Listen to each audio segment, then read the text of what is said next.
자, 이제 이번 시간에는 여러분과 함께 사회심리학에서 굉장히 또 중요한 부분인 긍정심리에 대해서 우리가 살펴보도록 하겠습니다. 제5장 긍정심리에는 자, 차례를 보면 첫 번째는 심리학의 사명이 무엇인가, 그리고 심리학이 사명에 대해서 생각하고, 두 번째는 긍정심리학이 뭐냐. 그래서 이번 챕터는 다 긍정심리학에 대해서 전적으로 우리가 수업을 하도록 하겠습니다. 사람이 살면서 성향이 긍정적인 사람과 또 부정적인 사람이 있잖아요. 근데 우리가 이 세상에서 정말 이렇게 적극적으로 사는 사람을 보면은 그 사람들이 다 긍정적인 사람이다. 그래서 이제 우리도 이제 긍정 심리도, 이 긍정이라는 것도 이제 심리학에서 또 긍정을 다루는 거예요. 그래서 이 긍정 심리는 굉장히 또 우리가 기대되는 것이고 관심이 매우 많은 그런 과목이다. 자, 그래서 이제 긍정 심리학, 원래 이제 이 심리학의 한 분야에서 책 한 권이, 교재 한 권이, 과목 하나가 긍정 심리학이라는 게 있어요. 그래서 긍정 심리학이라고 하는 게 있는데, 오늘 여러분과 제가 여기에서 이 긍정 심리학을 다룰 수 있다는 것은 참 이 교과서에 있어서 참 우리에게 너무나 좋은 그 부분이었다, 이렇게 생각을 해볼 수 있습니다. 그 다음에 이제 긍정적 성품, 사람이 이제 성향과 성격과 품격, 긍정적 성품을 우리가 생각해 볼 것이고, 그 다음에 정신건강으로서의 행복이 무엇인가, 정신건강으로서의 행복이 무엇인가. 그 다음에 이제 사람은 이제 덕목이 있잖아요. 그래서 덕목과 성격의 강점은 무엇이냐. 그래서 이제 그걸 살펴보고, 그 다음에 긍정적 성품의 함양을 촉진하는 긍정사회, 여기에 대해서 살필 것이고, 그 다음에 일곱 번째는 긍정심리가 조직 행동에 미치는 영향. 그래서 우리가 이제 어떤 조직을 우리가 이끌고 나갈 때, 혹은 그 조직에서 이 행동이 긍정심리가 조직 행동에 얼만큼 영향을 미치는지 그걸 살펴볼 것이고요. 그 다음에 마지막에는 긍정심리학의 장점도 있고 또 한계점도 있겠다. 그래서 우리가 긍정심리학의 장점과 한계점을 살펴보겠습니다. 그래서 요 8가지, 요 긍정심리에 대해서 요 8가지를 우리가 수업을 함으로 이 강의를 우리가 마무리하겠습니다. 자, 그래서 학습 목표는 3가지가 있는데, 긍정심리의 필요성, 왜 긍정심리가 필요하냐, 왜 사람이 이 부정보다는 긍정이 필요하냐, 그 필요성이 중요하겠죠. 그 다음에 긍정심리가 행복에 미치는 영향은 어떤 것이 있는가, 그래서 긍정심리가 행복에 얼만큼 영향을 미치는지. 그 다음에 두 번째는 긍정심리와 조직 행동의 관련성을 학습한다. 그래서 긍정심리는 조직 행동에 어떤 관련성을 주고 있는가. 그 다음에 긍정심리의 장점과 한계를 알아보는 것으로 우리가 하겠습니다. 자, 첫 번째는 이제 우리가 아까 이제 그 챕터 쭉 있었습니다. 거기에서 이제 심리학의 사명에 대해서 살펴보려고 해요. 그래서 심리학의 사명, 이것은 인간의 행복과 성장을 증진시키는 것은 심리학의 중요한 사명이다. 그래서 인간의 행복 그리고 또 인간이 잘하게 되는 거잖아요. 더 나아지게 되는 것이고 더 발전하게 되는 이 성장. 그래서 우리는 이 인간의 행복과 또 이 성장하는 거, 이 성장을 증진시키는 그것이 바로 심리학에서 중요한 사명으로 생각을 하는 것이죠. 그러니까 결국은 이 심리학의 사명, 이것은 뭐냐면 우리가 왜 심리를 공부합니까? 또 왜 심리학이 중요하냐? 인간의 행복을 위해서 심리학이 중요한 것이다. 그리고 또 이 심리학은 또 우리 인간을 또 성장하게 만든다. 그래서 인간을 더 나아지게, 더 이렇게 잘하게 이렇게 만드는 것이다. 그런 의미에서 심리학의 사명은 바로 인간의 행복과 직결이 되는 것이고, 또 우리 인간의 성장과 직결이 되는 것이다. 이렇게 생각을 하시면 되겠습니다. 자, 셀리그먼은 이러한 심리학의 사명을 상기시키면서 인간의 긍정적 측면을 탐구하는 긍정심리학을 제창한 거예요. 그래서 우리 긍정심리학을 제창한 사람이 바로 셀리그먼이다. 그래서 셀리그먼에 의해서 우리는 긍정심리학을 이렇게 오늘 배울 수 있게 되는 것이고, 긍정심리학에 대한 지식을 또 갖게 된다. 또 이렇게 생각하시면 되겠습니다. 자, 긍정심리학자들은 인간의 긍정적 성품, 긍정적 성품, 그 다음에 성격적 강점에 깊은 관심을 보였다. 자, 그래서 긍정심리학자들이 관심 갖는 부분은 긍정적 성품이냐, 그 다음에 그 사람이 성격적 강점이 뭐냐, 강점, 여기에 대해서 굉장히 깊은 관심을 가졌다는 거예요. 자, 두 번째는 긍정심리학이에요. 자, 긍정심리학이라는 것은 뭐냐? 여기 보면 정신건강의 질병 모델에 대해, 정신이 건강해야 되잖아요. 사람은 정신이 건강해야 되는데 거기 정신이 건강하지 못한 질병으로 갔다는 거예요. 그래서 정신건강의 질병 모델에 대해서 회의적인 태도를 지니고 있던 셀리그먼은 심리학계의 새로운 변화가 필요하다고 생각을 했다는 거예요. 그래서 심리학자들은 치료보다 예방에 주력해야 한다고 생각을 한 것입니다. 자, 오늘날도 우리도 의료보험도 역시 마찬가지예요. 의료보험도 전에는 치료 중심의 그 의료보험이었어요. 자, 그런데 지금은 예방 중심의 의료보험이다 이거죠. 그래서 미리 병 들기 전에 검사하라고 하고, 우리가 이 건강보험에서도 그래서 무슨 검사 미리 다 하라고 하잖아요. 옛날에는 병이 들었을 때 치료를 대주는 그런 그 역할을 건강보험에서 했다 이거예요. 그러다 보니까 돈이 더 많이 들어. 그리고 또 그러다 보니까 더 이게 문제가 심각해. 그래서 최근에 와서는 이제는 이게 치료 중심이 아니라 이제는 바로 예방 중심이다. 이렇게 바뀐 거예요. 마찬가지로 심리학자들도 치료보다는 예방에 주력해야 한다고 생각을 한 거예요. 자, 그러면서 이 셀리그먼은 심리학계에서 새로운 변화를 모색했다는 거죠. 자, 그리고 긍정심리학의 창시자 셀리그먼은, 셀리그먼은 우리가 이게 꼭 알아둬야 될 것은 긍정심리학의 창시자란 말이에요. 그래서 긍정심리학의 창시자 셀리그먼은 심리학은 인간의 약점과 장애에 대한 학문만이 아니라 인간의 강점과 덕성에 대한 학문이기도 해야 된다. 자, 그러니까 셀리그먼은 말하기를 심리학은 사람의 약점, 누구든지 사람은 약점이 있잖아요. 또 그 약점에 대해서 또 거기에 비례하는 것이 이 바로 장애잖아요. 장애. 자, 그래서 인간의 약점과 장애에 대한 학문만이 아니라 그것을 뛰어넘어서 긍정심리학은 강점, 이 강점과 또 덕성에 대한 학문이기도 해야 된다. 이것이에요. 그래서 이제는 여기에서 강점과 덕성이 더 플러스가 되는 거죠. 진정한 치료. 그래서 우리는 진정한 치료는 손상된 것을 고치는 것만이 아니죠. 물론 손상된 것을 고치는 것도 치료예요. 그러나 그걸 뛰어넘어서 우리 안에 있는 최선의 역량을 끌어내는 것이어야 한다. 자, 치료, 고치는 것만 아니라 우리 안에 있는 최선의 역량, 최선의 그 역량을 끌어낼 수 있어야 된다는 거예요. 그 진정한 치료가. 그래서 이런 제안을 계기로 인간의 행복과 강점에 관한 연구가 급격하게 증가합니다. 자, 우리 안에 있는 최선의 역량을 끌어내기 위해서는 그 사람이 그걸 끌어내는 데 있어서 뭐가 강점인지 강점을 붙잡고 끌어내야 되잖아요.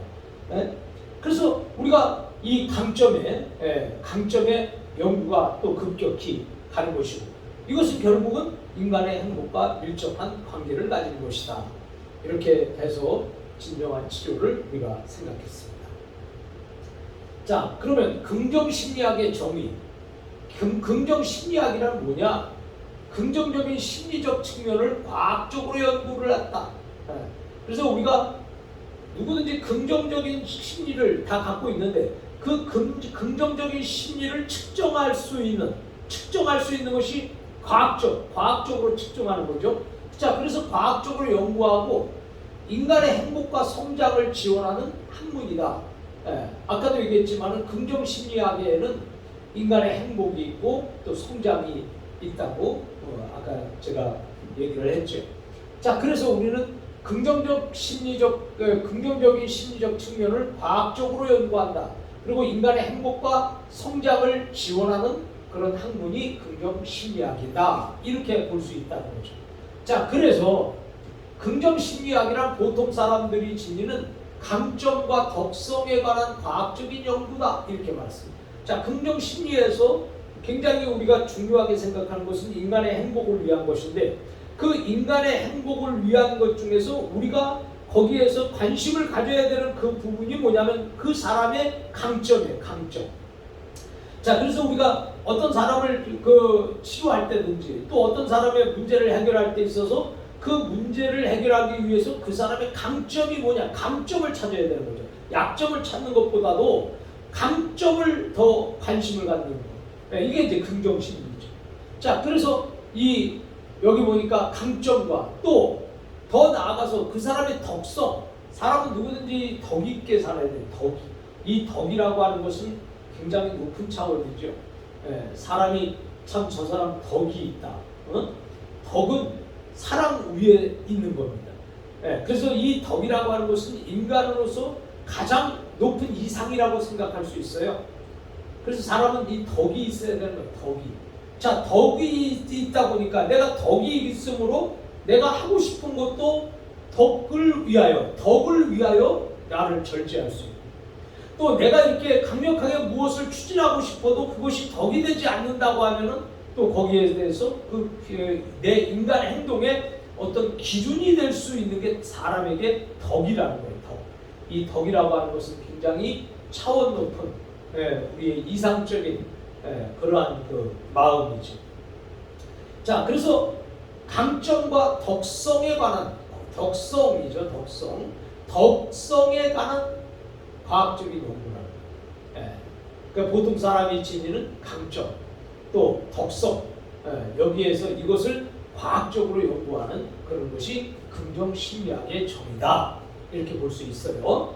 자, 그러면 긍정심리학의 연구 주제는 바로 긍정심리학에는 세 가지 기둥이 있는 거예요. 자, 세 가지 기둥이 있는데 첫째는 뭐냐? 긍정 상태라는 거죠. 이 긍정 상태, 포지티브 스테이트. 그래서 긍정 상태라는 거죠. 긍정 상태. 그 다음에 여기는 긍정 특질이에요. 특질. 자, 그래서 긍정 특질. 그 다음에 세 번째는 긍정 기관이죠. 기관. 그래서 긍정 상태, 또 그 다음에 긍정 특질, 그 다음에 긍정 기관. 자, 요것이 긍정 심리학에 있어서 세 가지 기둥이 된다. 자, 그래서 한 기둥은 긍정적인 상태에 관계된 기둥이에요. 또 하나는 긍정적인 어떤 특질, 특별한 성질을 그 기둥으로 하나 삼고, 또 하나는 긍정 기관을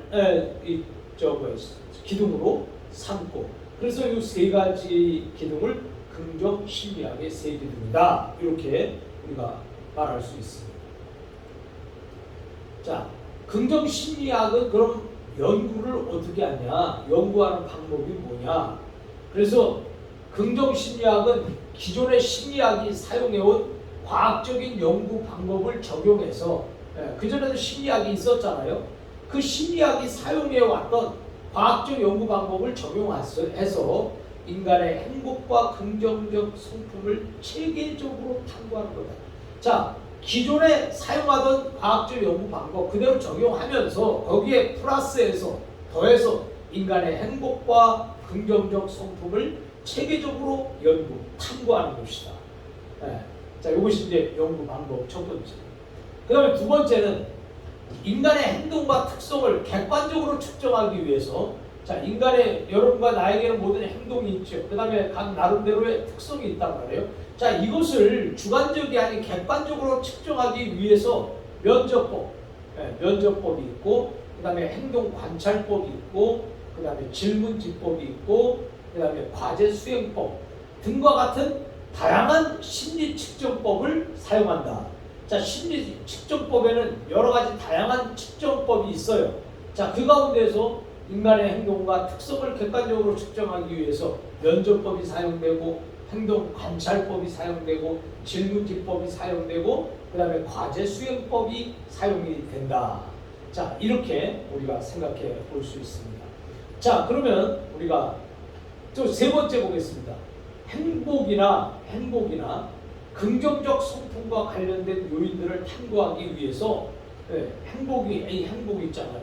인간의 행복이나 긍정적 성품, 여기에 관련된 요인들을 탐구하기 위해서 상관 연구가 있어야 되고, 그 다음에 실험 연구를 수행하면서 횡단적 연구와 종단적 연구하고 양적 또는 질적 연구 방법론을 적용한다 그랬어요. 자, 그러면 여기 보면 횡단적이라고 하는 것은 그냥 이렇게 옆으로 평범한 것이고, 그 다음에 여기 보면은 또 종단 연구가 있잖아요. 그래서 어떤 그거 역량을 쭉 이어서 연구하는 것이고, 그 다음에 이 양적과 또 질적 이런 연구 방법론이 적용이 된다. 그래서 긍정 심리학의 연구 방법론에는 뭐 이렇게 다양한 횡단적, 종단적, 그다음에 양적, 질적 연구 방법론들이 있다. 이렇게 생각하시면 되겠습니다. 자, 세 번째는 이제 긍정적 성품이에요. 사람이 이제 우리가 부정적 성품을 가진 사람도 있고 또 긍정적 성품을 가진 사람이 있잖아요. 자, 그러면 우리가 먼저 긍정적 성품을 보겠습니다. 긍정적 성품은 주관적 안녕으로서의 행복이다. 주관적인 안녕으로서의 행복이다. 이것은 뭘 얘기하는? 주관적 안녕은 우리가 이제 안녕이 있잖아요. 안녕. 그것이 주관적 안녕은 자신의 삶에 만족하고 또 높은 긍정 정서와 낮은 부정 정서의 심리적 상태로 정의를 한다. 자, 여기 보면 주관적인 내 개인이 생각하는, 내가 생각하는 이런 안녕, 사람마다 나름대로 느끼는 이 주관적인 안녕, 이 안녕은 자신의 삶에 만족해야 되잖아요. 그래야지 안녕한 거잖아요. 그 안녕하십니까? 그러면 당신 생활에 만족하십니까? 이 뜻과도 마찬가지예요. 그래서 주관적 안녕은 자신의 삶에 만족하는 것이고, 또 자신의 삶에 만족하는 거 보니까 높은 긍정 정서를 가지고 있다는 거예요. 그러니까 긍정이 더 높은 거죠. 그 다음에 부정은 낮은 건데, 여기 부정 정서의 낮은 부정 정서의 심리적 상태로 정의를 한다. 아무래도 주관적 안녕으로서의 행복, 이 긍정 심리학, 또 긍정적 성품은 내가 안녕한 것은 내 삶에 만족을 하기 때문에 안녕한 것이다. 그리고 내가 안녕한 것과 더불어서 내 높은 긍정 심리, 그래서 높은 긍정 심리니까 아무래도 부정은 낮을 수밖에 없잖아요. 긍정이 높은 거예요. 자, 이런 상태로 정의를 한다. 그 다음에 실증적 연구에 따르면 주관적 안녕은 환경 요인보다 성격적 요인에 의해서 더 큰 영향을 받는다. 자, 내가 개인적으로 안녕하다, 이 말은 어떤 환경보다는 내 마음에 개인적으로 느껴지는 그 주관적인 내 마음에서 나는 안녕하다, 이게 마음에서 우러나온단 말이에요. 환경에서 나오는 것이 아니라 마음에서 우러나온다. 자, 그래서 마음에서 우러나오기 때문에 우리가 여기 보면 그 환경적 요인보다 성격적 요인에 의해서 더 큰 영향을 받는다는 거예요. 그래서 우리가 이제 성격적 요인, 여기에 대해서 큰 영향을 받는 거죠. 그 다음에 행복을 증진하는 긍정적 성품을 개발하여 발휘하는 것이 지속 가능한 행복의 관건이다. 자, 행복을 증진하는 긍정적 성품이라고 했어요. 그러니까 긍정적 성품이 행복을 증진시킨다는 거예요. 그러면 행복을 증진하려고 하면 그 긍정적 성품을 개발하라는 거죠. 자, 그래서 긍정적 성품을 개발해서 발휘하는 것이 지속 가능한 행복의 관건이다. 자, 긍정적 성격을, 긍정적 성품을 계속해서 내가 개발하고 발휘시킴으로 말미암아서 그것이 지속되어지도록, 끊기는 것이 아니라 계속 이어지도록 그 지속 가능한 행복의 관건이다. 이렇게 말하고 있습니다. 그래서 주관적 안녕으로서의 행복 세 가지를 우리가 또 살펴보았습니다. 자, 이번에는 이제 주관적 안녕으로서의 이 행복이야. 근데 이번에는 이제 우리가 주관적 안녕을 또 뛰어넘어서 이제는 심리적 안녕으로서, 아까는 주관적이고 이번에는 심리적 안녕으로서의 행복이에요. 자, 그러면 심리적 안정으로서의 행복인 첫째 뭐냐면 환경의 통제예요. 주변 환경에서 발생하는 문제를 잘 처리하는 능력, 이에 대한 통제감을 지니는 것이다. 자, 그래서 주변 환경에서 어떤 문제들이 막 생길 때에 그 문제를 잘 처리를 하는 거예요. 근데 그 문제를 잘못 처리하게 되면은 또 이게 심각한 또 인생에 또 이렇게 문제가 비참한 순간까지 다가올 수 있다. 자, 그래서 주변 환경에서 발생하는 문제를 잘 처리하는 능력이 있어야 된다.